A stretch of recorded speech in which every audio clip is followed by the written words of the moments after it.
meitas Valdas un Emīlijas istaba. Istabā, kas atrodas no gaiteņa pa labi, dzīvojušas Ādolfa Alnāna meitas Valda un Emīlija.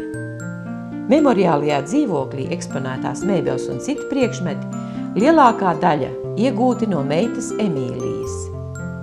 Ādolfa Alnāna sieva Angelika un meitas bijušas prasmīgas rokdarbnieces. Par to liecina šujmašīna un rokdarba galdiņš.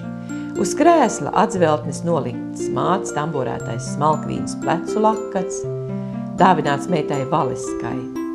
Uz galda atrodas Valeskas brilles ar futlāri, aptamborēts zīda, mutautiņš un neizlasītā Viljama Šekspīra luga oriģināla valodā.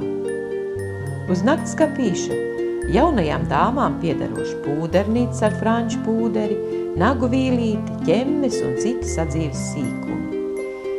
Pēdējos lietotos istabā eksponētos priekšmetus muzejs iegūs pēc meitas Valeskas nāves.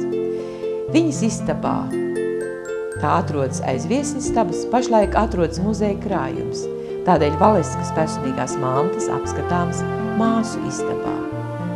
Istabā redzamās durvis ved uz nelielu bēniņu telpu, kur kalpojas kā noliktava.